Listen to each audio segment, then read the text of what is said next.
You're listening to the home of Sooner fans, KREF, Norman, Oklahoma, and streaming live on the KREF app. The Ref Sports Radio Network. Fowler Automotive is proud to be a part of your community. Fans.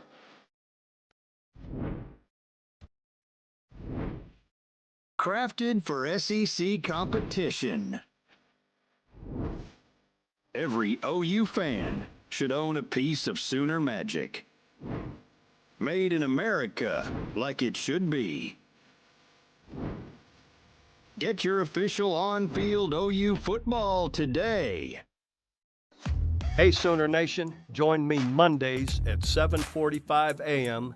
and Thursdays at 4:45 p.m. exclusively on the Ref. Download the KREF app to listen from anywhere. 1167. Save yourself from Googling it up. Go to vhfence.com. They will work with you in a great way.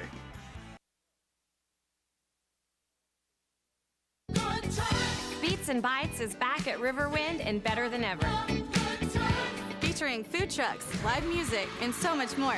With the hottest acts this summer, like Dylan Scott. I'm just out here living. Yeah, that's my girl in the passenger seat. Windows down, dancing around. And Connor Smith, September 1st. Get your tickets online or at the box office for only $10. Hey, it's Chris Plank here for Gary and the entire crew over at Cavens Group. Cavens has been busy around the OKC area with a lot of water emergencies after the recent record rainfall. And you know what comes after the rain? Mold. If you think mold might be an issue, give the great people at Cavens a call, because mold can be harmful to you and your family or your staff at work. Call Cavens today, 405-573-3048, or visit them online at cavensgroup.com. Entrepreneurs and More Norman in South Oklahoma City have an experienced business partner in their neighborhood. More Norman Technology Center's workforce and economic development team understands the challenges entrepreneurs and small businesses face every day. From building an effective business model to hiring the right employees and managing cash flow, More Norman's business development experts can help you move forward confidently and thrive, knowing that you have a skilled partner at your side. Learn more about More Norman's Technology Center by calling 405-801-5000 or visit us online at mntc.edu.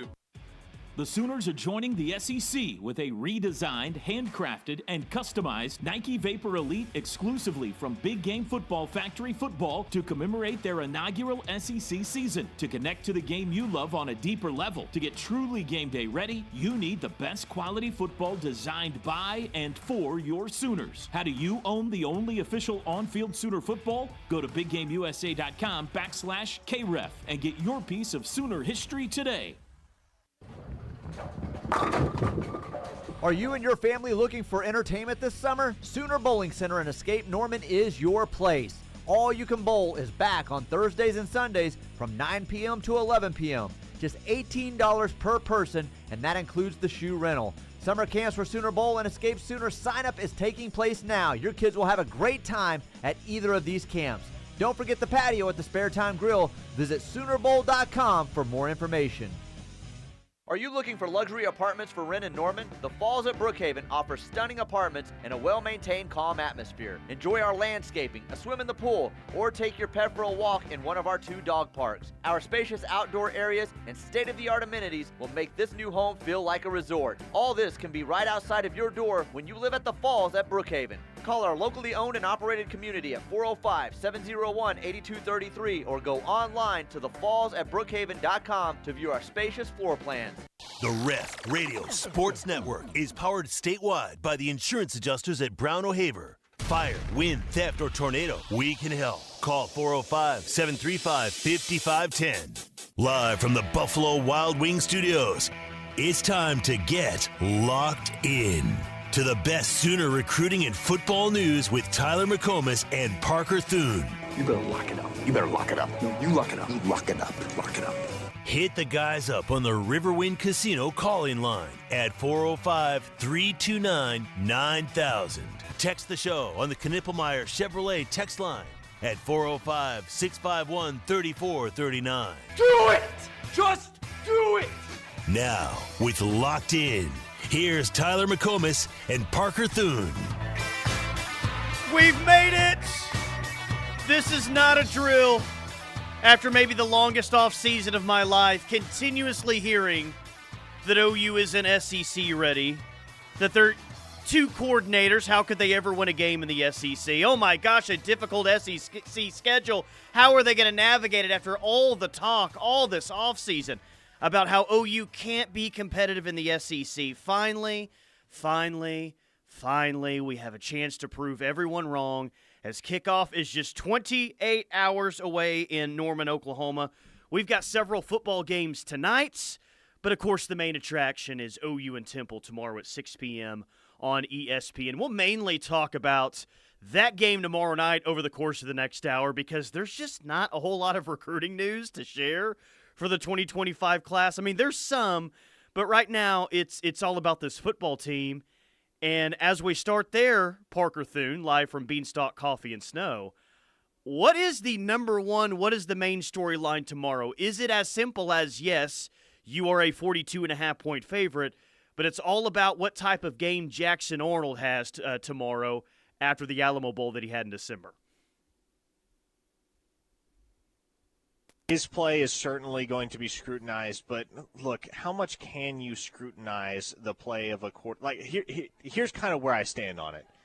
This Temple team is bad enough and should be rough enough on defense that Jackson Arnold should very reasonably complete 80% of his passes, throw for 4 touchdowns, and be on the bench by the third quarter. Anything short of that is going to be cause for alarm. Because if you recall, like for instance, when we think of Tulane these days, we think of Tulane as the program that beat USC. Oh, do we ever? Yes, we do. But when they came to Norman in 2021 and gave the Sooners all they could handle in the season opener, that team finished the season 2-10.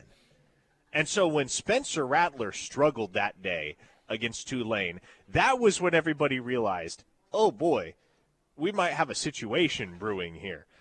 Anything short of that, I don't think you're going to be able to make any sort of conclusion as to what type of season Jackson Arnold is going to have, because this really isn't much of a litmus test against Temple tomorrow night. It's not a litmus test for Jackson Arnold. I don't think it's really a litmus test for this defense. We're going to learn very little about Oklahoma on Friday. Tomorrow, Tyler, is more just about getting to see some Sooner football again. And for me, more than anything else, it's about come that fourth quarter when the second and third teamers get in the game. It's about seeing what kind of juice some of these true freshmen have, who you can maybe count on once SEC play rolls around to give you sporadic spot snaps here and there. That's what this opener for me is about, because it's a game that Oklahoma is going to win by a lot of points. Yeah, well, you said it's not a true litmus test for Jackson Arnold. I don't think it really is for anyone. And this is not the first non-P4 opponent that we've seen in Norman, but there's some over the years that have, a solid position group or someone that we feel even at that level is a pretty exceptional player. Like, for instance, I'll go back to Brent's first year when they played Kent State. You don't necessarily think of elite football when you think of the Kent State Golden Flashes. But they had Dante Cephas at wide receiver. They had Colin Schlee, which is a solid quarterback. You mentioned Tulane. They were a 2-win team that year. But at least they had Michael Pratt at quarterback, who ended up being a good college quarterback. So even in games like this at times, there's an individual player or maybe even a position group that's solid that can provide a nice test. And I'm sorry, I don't see that at all with Temple. So for me and for Jackson Arnold, I think it's pretty simple. If you've got some open receivers down the field, and I think that he will, hit those guys. Take the big plays that are there, because big plays will be there. I think it's more about, for him, come out of this game playing a very, very clean football game, because OU should be able to do what they want offensively, and let's let Jackson Arnold start the year with just that, a very, very clean football game under his belt. Yeah, and that's what you hope it is a clean football game. To me, I think the one thing that's going to be most scrutinized about Jackson Arnold's play tomorrow is, does he commit a turnover or not? If he commits a turnover, overreactions will abound. Oh, yeah. As long as he does not commit a turnover, think everybody will be willing to kick the can down the road, say, okay, Jackson Arnold did what we expected him to do, whether that means 225 yards and 2 touchdowns before he hits the bench or 400 yards and 5 touchdowns before he hits the bench. As long as he does not commit a turnover, I think that's pretty much just what the doctor ordered tomorrow night for Jackson Arnold. Puerto Rican Sooner on the text line says, can y'all let people know about this so they don't get pissed off at the gates? Oh, this ought to be interesting. Mobile ticketing. This season, screenshots will no longer be accepted for entry. Ooh. To ensure a smooth entry process at the gate, add your tickets to your mobile wallet before arriving at the stadium. Come on, y'all. Let's all work together here. I know the lines getting into the metal detectors are annoying as well. I got to deal with it every single game too, but let's all work as a team. No screenshots, according to Puerto Rican Sooner. This is the first that I've heard of this. Let's all do the right thing. Either have them in the app or the wallets on the phone there. Come on, guys. We can do this. We can all do this together. No long lines trying to get in the football game. Justin in Coweta says, I played Temple last night, and Arnold threw for 477 and 8 touchdowns. So I'll be happy with half that. I would settle for that. I'll allow it. What is that? 240 yards, 4 touchdown passes? Yeah, I think I would take that, that too. Justin, you had no interceptions in there as well. So, yeah, what's the number, I guess, that I'm going to be paying most attention to when it comes to Jackson Arnold? I don't know if it's necessarily a particular number. It's almost just kind of the eye test and how clean of a game that he plays. But 0 in the interception column would be nice. But I'm also looking at probably completion percentage as well to see how efficient he is. Yeah. Well, I legitimately wonder, how many times does he push the ball down the field against Temple? I don't question that he'll take a shot or 2 just for the sake of trying to inject some life into this fan. But realistically, Tyler, again, it's Temple. If Seth Luttrell didn't want to have Jackson Arnold throw the ball more than 5 yards down the field, Oklahoma could win this game handily without throwing the ball more than 5 yards down the field. So it does make me wonder how much – when you look at Jackson Arnold's completion percentage at the end of the game, how much does that even tell you about his performance and the difficulty level of the throw? Yeah, and that's why I think the eye test overall is probably what we're really going to be looking at, just to see how efficient he was. I do think that they'll take some shots down the field, though, just because I think that's going to be a big part of this offense this year. And I think Deion Burks can go down the field and get it. I think Brennan Thompson can go down the field and get it. I even think in a game like tomorrow, wait for it, Jaleel Farouk can go down the field and get it as well. Ooh. So, I think they can be vanilla offensively, but still throw a go route from time to time. So, if I had to put a number on it, I don't know, 3 to 5 times that we see him throw the ball deep down the field, that'd probably be my guess for JFA. Hey, by the way, Tyler, did you notice that as of 2:02 p.m. this afternoon, the odds that Lincoln Riley ever coaches for an SEC program are now officially 0? Because the SEC has implemented mandated injury reports. The reporting requirements are that SEC school personnel must submit availability reports 3 days before each football game, with daily updates leading to a final report 90 minutes prior to game time. For basketball and baseball, reports are filed the night before the game with an update on game day. Players are designated as available, probable, questionable, doubtful, or out before game day, and as available, game time decision, or out on game day. Penalties for inaccurate or late reports range from $25,000 to $100,000 for football and $15,000 to $25,000 for basketball and baseball. So, again, the odds that Lincoln Riley ever coaches for an SEC program have now officially dropped to an even 0%. So it said immediately, correct? This goes into effect immediately? So do we get this as soon as next Wednesday for the injury report? Yes. Yeah. Yes, you will. Well, in the teleconference yesterday, which was Wednesday, this rule had not been officially passed yet, but Brent played by the rules on that one, did he not? Saying that Andrew Anthony was going to play and Nick Anderson would not.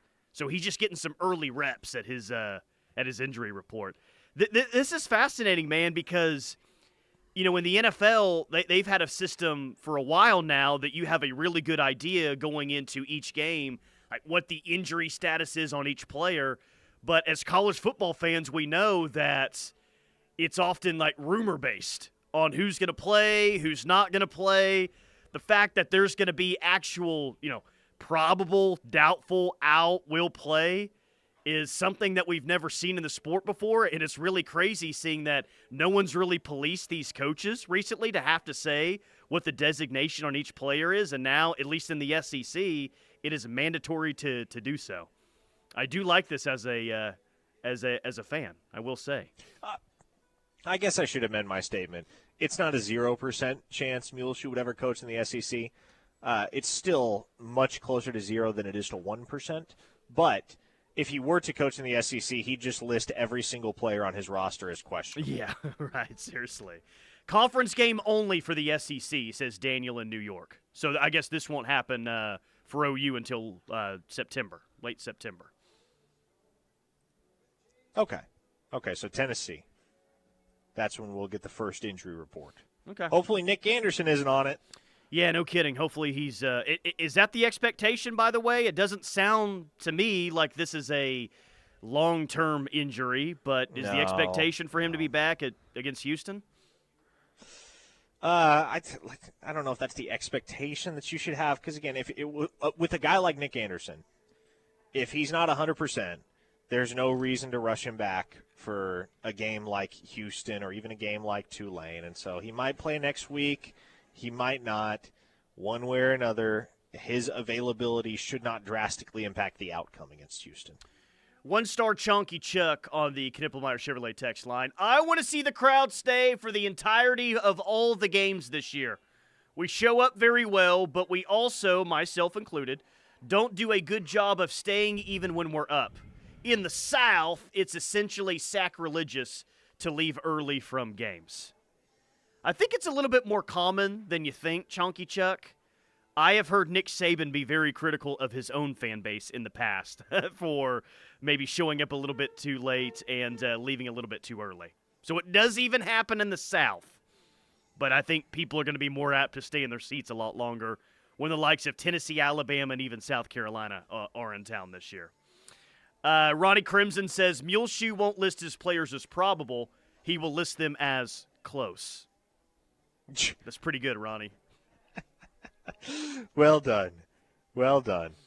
One-star KW918 says, if JFA commits a turnover, disband the program, bring out the tarp, cover the field. I can't watch this anymore. Turn the lights out, bring the bulldozers in here, and turn that place into a parking lot. Turn this place into a parking lot.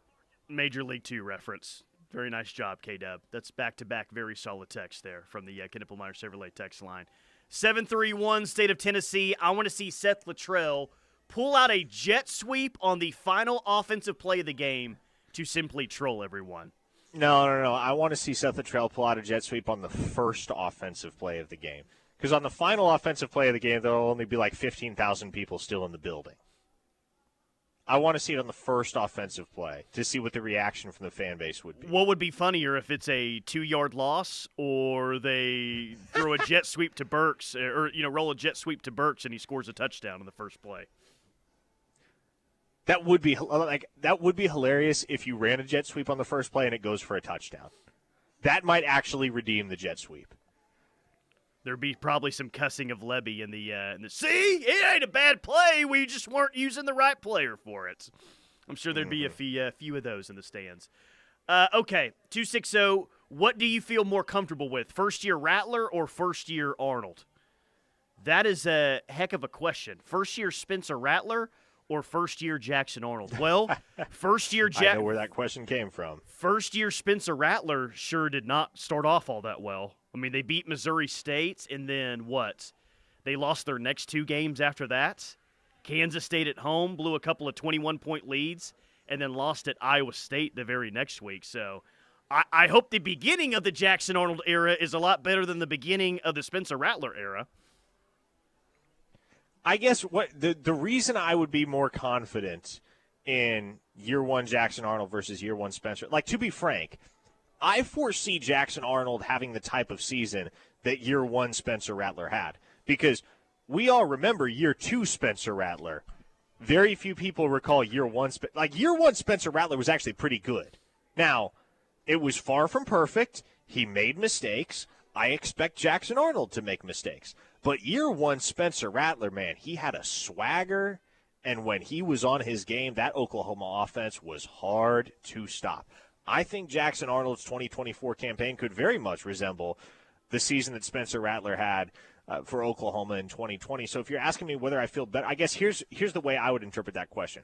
What does the worst-case scenario look like in 2024 versus what the worst-case scenario looked like in 2020? And that's where I'm more confident in 24 than I am in 20 when it was Rattler and Tanner Mordecai in that quarterback room, because if Jackson Arnold gets injured or turns out to be terrible, well, then you have Michael Hawkins and Casey Thompson waiting in the wings to take over. Whereas in 2020, if Spencer Rattler had gotten hurt and or been terrible, you would have had to turn to Tanner Mordecai.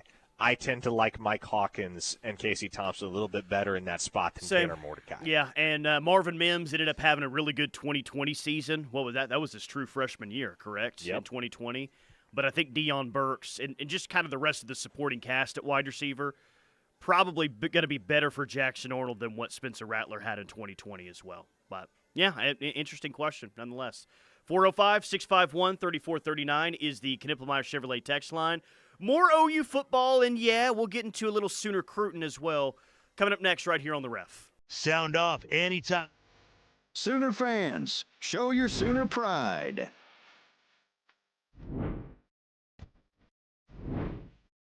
Crafted for SEC competition. Every OU fan should own a piece of Sooner magic.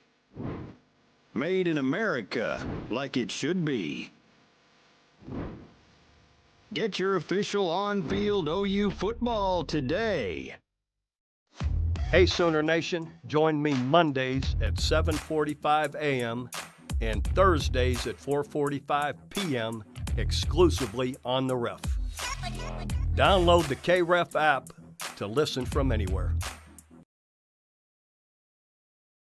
Handle your roofing or construction project from start to finish. Whether it's a damage from a storm or a full construction project, we have you covered. Call us today at 405-928-8089 or visit us online at scissortailroofing.com for a free estimate. Hit by hail? Call Scissortail today, your trusted local roofing and construction company.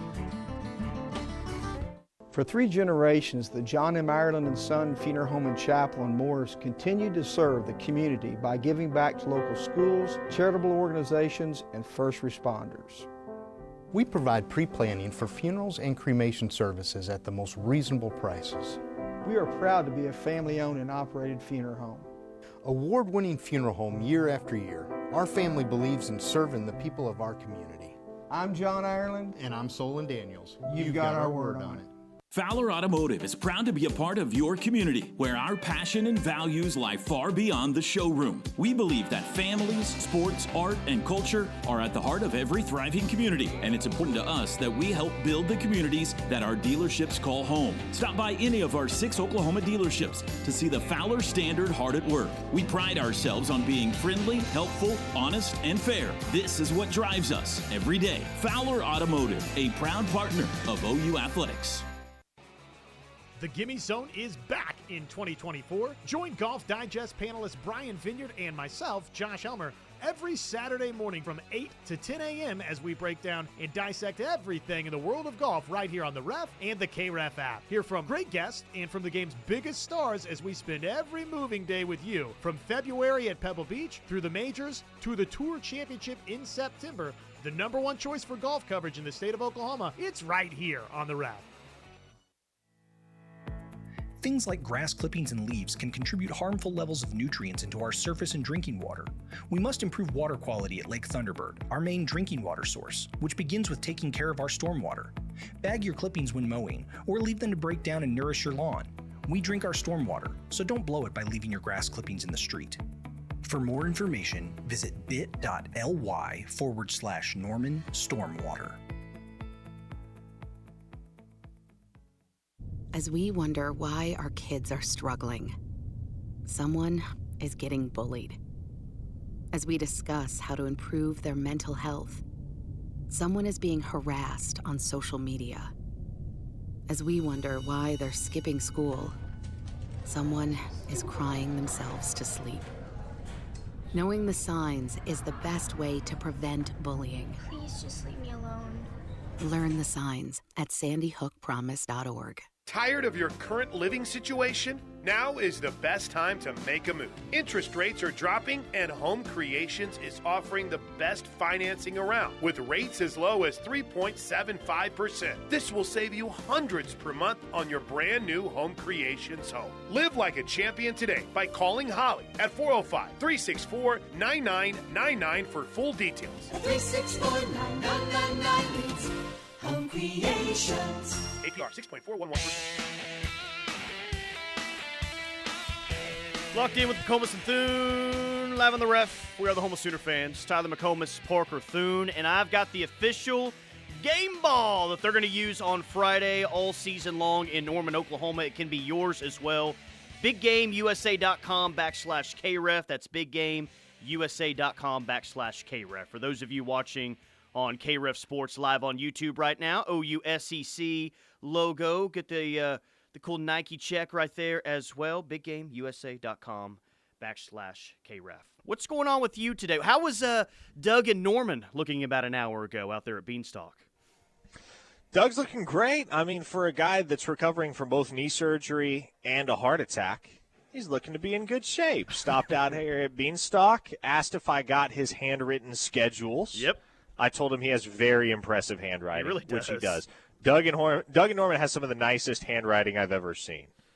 And that's how you know that he's an older gentleman, because people of Tyler and I's generation, we did not learn handwriting nearly to that extent. No, my rundown sheet every single day, there's sometimes we're mid-segment, and I'm like, what number is that? What was I trying to say there? That literally happened earlier this week. I said the wrong number because my handwriting's so god-awful, so terrible. But, no, good to hear that. Doug and Norman came out there, and big supporter, and glad that he's doing a whole lot better. Now, I have found a very interesting fact or fiction on Rivals. Okay. Now, the question has nothing to do with anything OU related, but it ends up being OU related. A question today on Rivals Fact or Fiction says, Larry Johnson is still the best defensive line recruiter in the country. Ooh. Not that Larry Johnson that used to play at Penn State and later with the Kansas City Chiefs. Larry Johnson, who's the defensive line coach at Ohio State. Both writers said fiction. He is not the best defensive line recruiter in the country. Sam Spiegelman says, yeah, I don't think that's true. Here's some others to consider. You guys probably know where I'm going with this by now. Bo Davis, who now is at LSU, is mentioned. Nick Eason, who is at Clemson, is mentioned. And Oklahoma's own Todd Bates is mentioned now. So it's not like Sam Spiegelman tried to list 15 other different defensive line coaches to kind of, make a whole lot of people happy. He said fiction, but he only really listed about 3 other defensive line coaches that could be in that category. My, how things have changed around here, right? And Todd Bates came from Clemson with a pretty good resume already. But a year ago, there were a lot of people, well, a little over a year ago, I should say, because a year ago today, you had David Stone committed. And really, ever since that moment, but since you got him and Jaden Jackson, the thought on D-line recruiting at OU has completely flipped. And now you go from really having a lot of tough luck with defensive line recruiting to now a national guy thinks that you have one of the best in business here in Norman. Well, and you do have one of the best in the business, and it's not exclusive to what Todd Bates has done at Oklahoma. You look at what he did at Clemson while he was on staff there with Brent Venables, who, of course, was Dabo Swinney's DC out of Clemson. Todd Bates, I believe he was the 2019 Rivals National Recruiter of the Year, if I recall correctly. So he's got plenty of skins on the wall in the recruiting game. And Larry Johnson, he doesn't have too many years left. There's going to come a point in time at which he's done coaching. And whereupon that does happen, there's going to be a conversation to be had as to who the premier defensive line recruiter in college football is. I do think it's still Larry Johnson for the time being.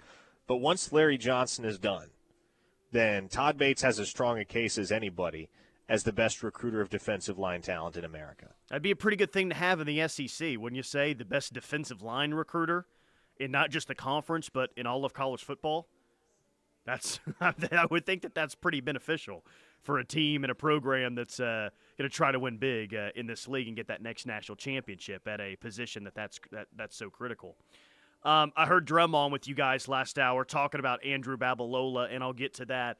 But he mentioned how big of a recruiting weekend the Tennessee weekend is going to be. And that's not a surprise to anyone, you would imagine, because I think it's going to be a night game. And regardless of what time the game is, your first SEC game, 26, 27 visitors, pile them up, man, because that atmosphere is going to be incredible. But here's my question, because we continuously talk about how OU's kind of at the end of the line with 2025 recruiting for the most part. Will OU have a 2025 official visit during the season for a home game? And if so, who's the first on that list? Who's it going to be? An official visit for a home game during the season this year, yeah.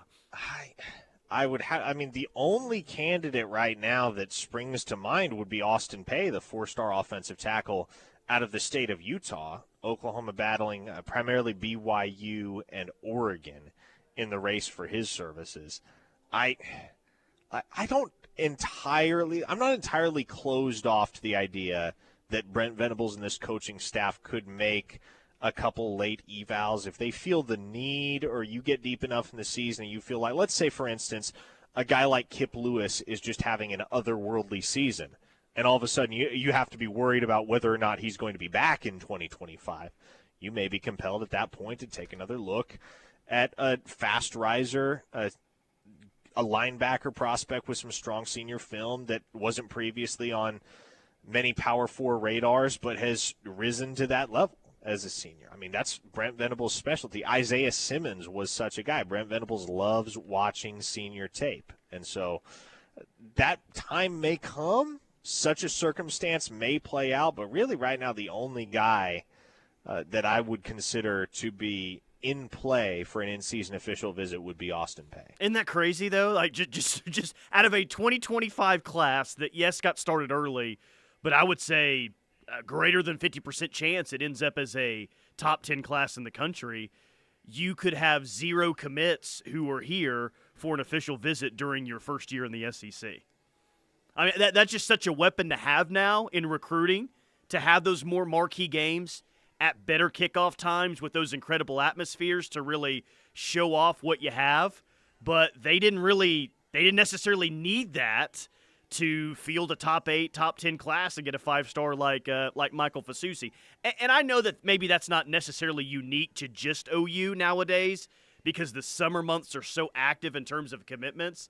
But at the same time, like, for what we've known recruiting is kind of throughout our lives, the fact that OU could have a 2025 class where nobody actually officially visited as an uncommitted prospect that season is still pretty wild, even though things have dramatically shifted with the recruiting calendar. Yeah, things have shifted, but even so, it's impressive just to look at what the last 2 cycles have looked like for Oklahoma and consider that in both of those cycles, you've had numerous in-season official visits. I mean, think back to the opener last year. That was the weekend that Danny Okoye and Daniel Akinkunmi, who are not scrubs, those are both dang good football players, took their OV and ended up committing to Oklahoma week 1 of last season.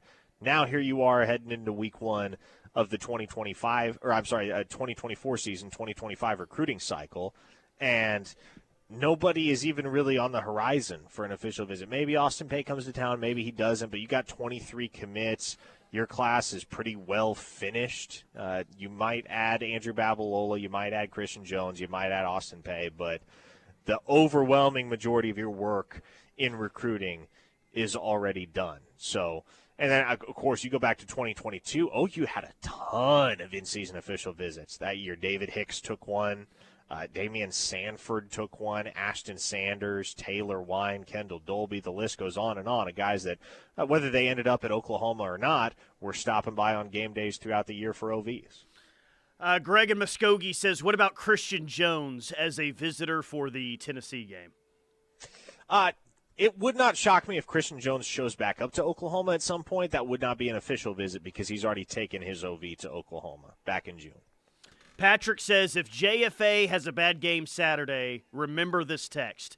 I hope he has a great game, but just making note of this text if he does not have a good game, and I will elaborate on Monday as to why if that happens. Thank you, Patrick. Okay. Not really sure what to do with that, but all right. I will remember that, Patrick. LaDonna from Lubbock, should we not be worried about Tulane?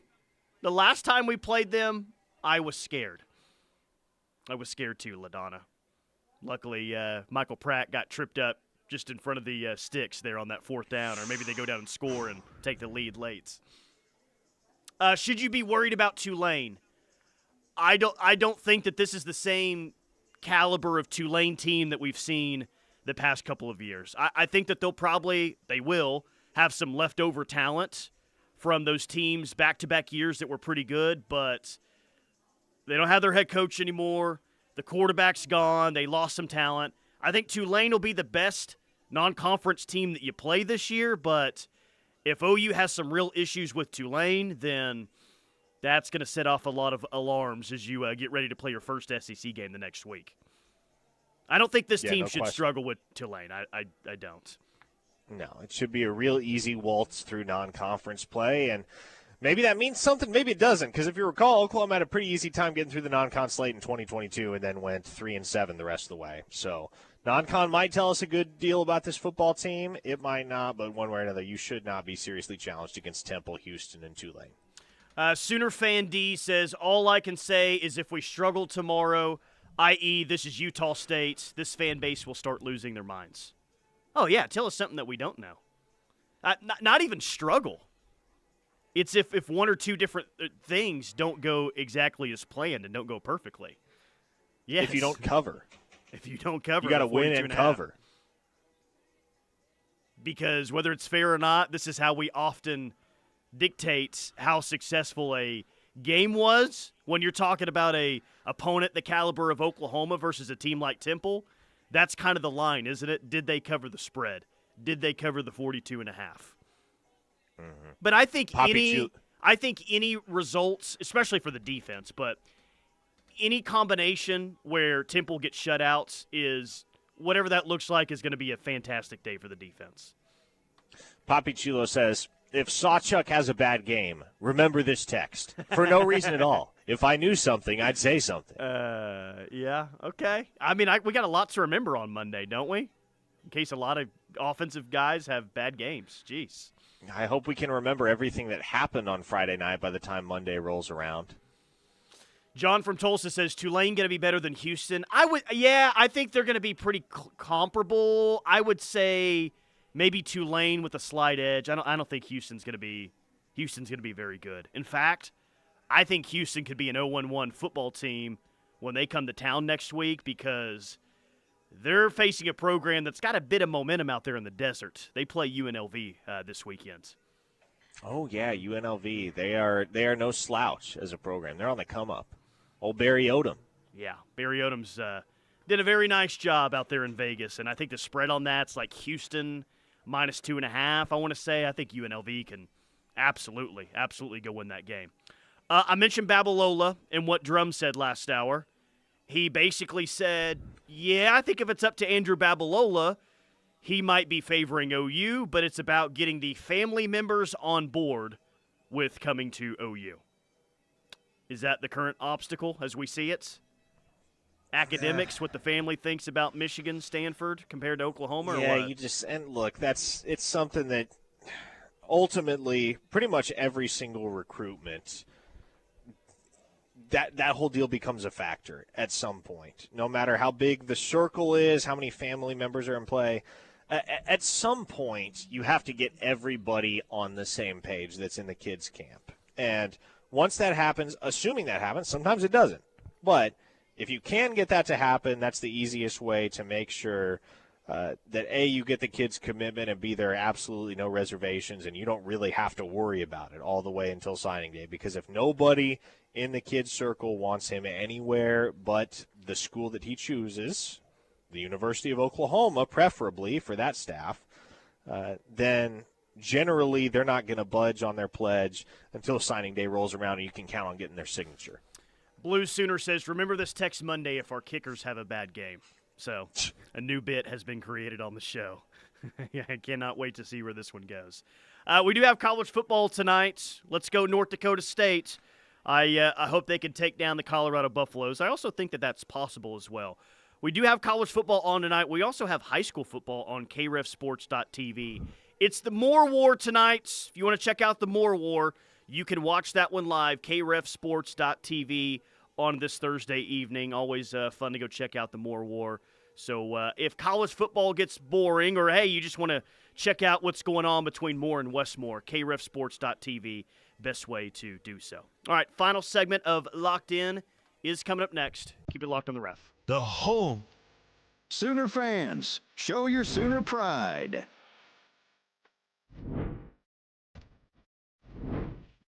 Crafted for SEC competition. Every OU fan should own a piece of Sooner magic. Made in America, like it should be. Get your official on-field OU football today. Hey, Sooner Nation, join me Mondays at 7:45 a.m. and Thursdays at 4:45 p.m. exclusively on the Ref. Download the KREF app to listen from anywhere. .com to learn more. Norman Regional, where compassionate care meets cutting-edge technology. It's football time in Oklahoma. While you enjoy the game and tailgate, let Scissortail Roofing and Construction handle your roofing or construction project from start to finish. Whether it's a damage from a storm or a full construction project, we have you covered. Call us today at 405-928-8089 or visit us online at scissortailroofing.com for a free estimate. Hit by hail? Call Scissortail today, your trusted local roofing and construction company. Sooner football is almost here, and the home of Sooner fans has a whole new way to count you down to the new season. The Ref's 12 days of football. On the 12 days of kickoff, the Ref gave to me A gift today to a lucky member of the Ref Army, including autographed OU footballs, a Ref Army swag bag, mini fridge for your fan cave, restaurant gift cards, and much more for 12 days until the Sooners kick off. 5-star recruits. All you have to do is go to kref.com and click the pop-up register to win one of our 12 prizes. 4 fingers in the air, 3 brothers sell the 2 ponies in the barn, and the Sooners in the SEC. That's the Ref's 12 days of football. Register for a chance to win at kref.com today. The Ref, the home of Sooner fans. Must be 18 or older to enter. We all make choices about alcohol. Kids make choices whether to drink or not. Bye, Dad. Remember, I'm going to Alex's party tonight and sleeping over. Hey, remind me about that party again? And adults make choices whether to talk about it. That's true of parents and every other trusted adult in a kid's life. Kids want to know our expectations, and they want honest answers in everyday conversations. So talk with your kids and help lead them on a positive path, because when you talk, they hear you. Learn more at underagedrinking.samhsa.gov. I'm Scarlett Johansson. My family relied on public assistance to help provide meals for us. These meals fueled my involvement in theater and the arts as a child, which fostered my love for acting. The Feeding America network of food banks helps millions of people put food on the table. You can join the movement to end hunger by donating, volunteering, and advocating. Because when people are fed, futures are nourished. Join the movement to end hunger at feedingamerica.org/actnow. Brought to you by Feeding America and the Ad Council. I'm Scott Richardson, your Edward Jones financial advisor on West Gray and Norman. I believe feeling rich is less about reaching a magic number and more about living life on your terms with financial strategies that help support the life you love. You can count on me to help you to achieve what matters most to you, because the key to being rich is knowing what counts. Contact me today at 405-364-3300 and let's find your rich. Edward Jones, member SIPC. Many of our U.S. veterans and service members face challenges: mental health struggles, housing obstacles, food insecurity, and social isolation, to name just a few. I'm Bob Woodruff. My family and I started the Bob Woodruff Foundation in 2006 after I sustained a life-threatening injury while reporting from Iraq. Our service members had my back that day, and we need to have theirs now more than ever. At our foundation, we invest in solutions, so learn more about our work at bobwooderfoundation.org/success.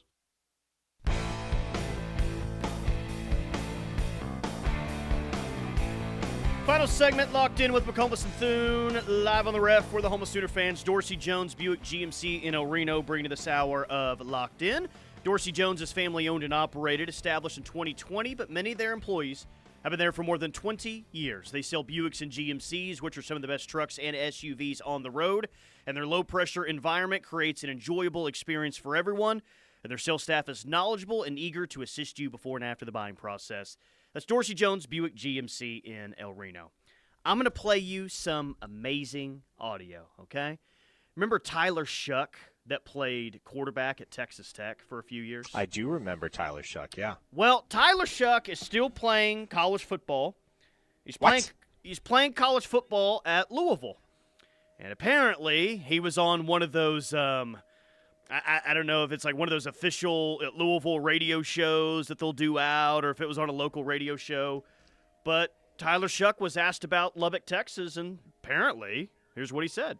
You were at Texas Tech 2 years, I think, right? 3 years. 3 years? Yes, sir. I've never been to Lubbock, Texas. Tell me what Lubbock, Texas is like. Well, smells like cow and wind. So there's not much else out there but than drinking beer and doing nothing. So. But really, it's just the university. So it's kind of nice being out here when there's a lot of great food spots. There's a lot of really cool people, and there's a lot more stuff to do. So me and my wife have really enjoyed it. I mean, no lies detected what Lubbock smells like. On the one hand, I'm like, yeah, no, he's spot on. On the other hand, I'm like, dang, that kind of sounds like Caleb Williams talking about Oklahoma, doesn't it? At least he didn't drop a 4-letter word talking about Norman, Oklahoma. I mean, we didn't have shopping, but at least the whole town doesn't smell like cow. Well, smells like cow.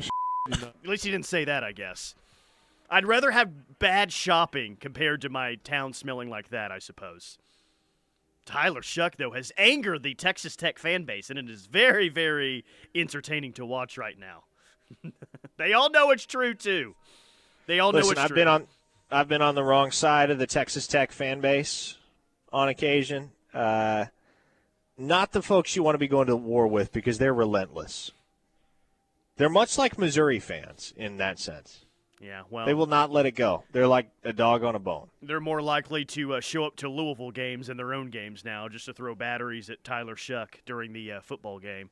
But LaDonna from Lubbock, I really kind of played that just for her to see what she'd say. I'm glad she's tuned in. LaDonna says, such a great assessment of Lubbock. We'll get you out of there eventually, LaDonna. Hopefully so. Hopefully for her sake. Guy from Parts Unknown says, so Lubbock is the Stillwater of Texas. Jim in Arlington with that, everything runs through Lubbock text. Which even though we're focused on the SEC this year, will I run that Joey McGuire audio clip the Monday after Texas Tech loses a football game? I'll find a way to throw that in. Yeah, I think I can actually absolutely find a way to throw that in. LaDonna says she lives on the wrong side of Tech fans. Sooner Lisa from BA, Stillwater also smells like cow. Shh. 2-star Lost City Sooner. Lubbock smells like bullcrap, and Muleshoe is full of bullcrap. Thank you for that, Lost City Sooner. Yeah, he's not lying. I mean, it's very much the perfect program and perfect town for Lincoln Riley to have spent his college days. We going to get an upset tonight? The Bison? Someone going to pull off a big Murray State over Missouri? They're only like a 48-point underdog. It could happen. Actually, yeah, I'm not really buying that, but no, man, I like North Dakota State to win that game over Colorado. I do. Like sometimes in the referral rumble, some weeks I have to kind of talk myself into an upset pick because there aren't any ones that I truly believe in, at least not one in which the spread is greater than 5 points. But I don't have to talk myself into that North Dakota State pick, man. I do feel that they beat Colorado tonight. I think it's at least going to be close. I think the spread, what is it, at 10, right around 10? I think that's way too many points. Like, does Colorado have the better overall roster than North Dakota State? Maybe. I just – Colorado wasn't a team that blew a whole lot of teams out last year. And not that they won, 8 football games or anything like that, but – I think North Dakota State is going to keep this game close. and have a chance to win in the fourth quarter, because though they are at the FCS level, the DNA of their program, Parker, is they win a lot of games, they know how to win, and they don't really give away any games to anyone at any level, P4 included. So in no way is North Dakota State going to roll out to Boulder, get intimidated by the hippie marijuana smell, and turn the ball over 4 or 5 times. They'll be ready to go. No, that team, here's the thing. Even if Colorado wins that game, they're going to have to fight like hell to get past North Dakota State, because those top-tier FCS programs, man, North Dakota State, South Dakota State, you can throw Montana and Montana State into that conversation as well, and there are a couple other. James Madison, of course, is FBS now, but the reason that those programs are the cream of the crop at that level is because they do everything well. They do everything soundly. There is no weakness. They recruit well, too. That's what a lot of people don't realize. It's not just they got a bunch of farm kids that would be walk-ons at the FBS level. No, man. They find those kids, especially across the Midwest, that can play football, and maybe they do have FBS interest. Maybe they do have – a lot of those kids will, have the option to either go to a place like Air Force or Wyoming, right, and go be an also-ran in the FBS, or you can come play for an FCS Titan. That can be an effective recruiting pitch. North Dakota State, yes, they're an FCS program, but there's a reason why there's been a conversation for close to a decade now about that program, frankly, deserving to get promoted to the FBS level. And there are reasons why it doesn't make a whole lot of sense, but they can compete with just about anybody at the G5 level in the FBS, and they'd get the better of more than a few Power 4 teams right now. I'm trying to think of, Power 5 then, teams that they've beaten in the past. They beat Kansas State on a Thursday or Friday night back in 2013 or so, maybe. They beat Iowa State soundly once, maybe that was 6 or 7 years ago.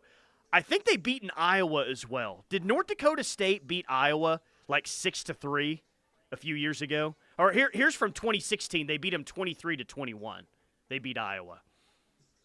So that was a top 15 Iowa team, actually. Because that's an Iowa team that had just come off an undefeated regular season. I remember that game. They won in Kinnick Stadium with a walk-off field goal at the Horn because I was working Iowa radio broadcasts at the time. Did you fall asleep during those games, or were you able to stay awake throughout? No, Iowa back in those days, they were a lot more watchable than they are now. A lot more watchable. Or more listenable, I should say. Pastor MC, for your contest, do you have to pick the winner or just buy the line? You pick a game, you pick a team to cover, then you also pick an upset special. You pick a team to win outright that's, a 5-point dog or higher? Isn't it 5 points? It is 5 points. Yep. Find a team to win outright that is a 5-point underdog or more, and then just a pick against the spread every single week. 405, how come Nebraska is not getting some of these recruits that South Dakota State and North Dakota State are getting? I mean, shoot, I would venture to say that in 80% of the cases, Nebraska and North Dakota State, if they're offering the same kid, if they're recruiting the same kid, the kid's going to go to Nebraska. Nebraska does get a lot of those players. Honestly, it's the ones that Nebraska thinks isn't quite good enough for them that they wind up in North Dakota. In fact, let me bring this up. This is an interesting anecdote. Texas Tech, of all programs. Texas Tech has one of the largest and most active scouting and recruiting departments. I heard it smells in there. The nation. They take it very, very seriously. Yeah, it's funny. We're talking about Texas Tech in two completely unrelated conversations in the same segment. But Texas Tech has adopted a new recruiting strategy this year where they're making an active play up into the Dakotas, the state of Nebraska, state of Iowa, all those upper Midwest plains, if you will, those states.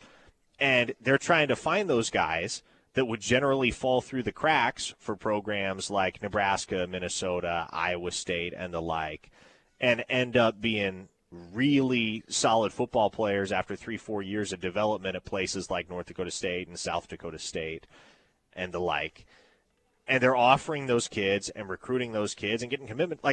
2 of Texas Tech's offensive line commits in the 2025 cycle right now hail from the state of Nebraska. Neither one had a Nebraska offer. So while historically those kids have gone to North Dakota State and to South Dakota State, for instance, now there are FBS programs that are starting to catch on to the fact that, gosh, what those two programs are doing at the FCS level, the way in which that they have, the philosophies that they have espoused in order to dominate at that level, maybe we ought to be taking a cue from them and dipping our toes in the same pool, as it were. Parker and I will be at Yo Pablo on Campus Corner together tomorrow from noon to 2 p.m. So if you're out and about that early on Campus Corner for the game, come by and see us. We're going to have some koozies and some other fun things to give away as well. Yo Pablo on Campus Corner from noon to 2. And since we're going to be in like full game mode tomorrow, I guess the final segment of today can be the how does it affect OU Cruton segment.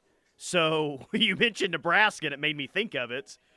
Who do OU fans need to root against this weekend for Cruton purposes? I would say Nebraska, probably a pretty good place to start, seeing that Christian Jones is waiting on it, I guess, to see if Nebraska is really about to turn around. They're giving him all the promises. They're telling him, hey, like, we're on the verge of really getting this thing kick-started and turned around. So I guess I would start there if you think it's possible. Root for UTEP to beat Nebraska. Maybe that can help change things a bit. You're pulling for my guy Scotty Walden and the UTEP Miners, huh? Man. I for Christian Jones' sake, yeah.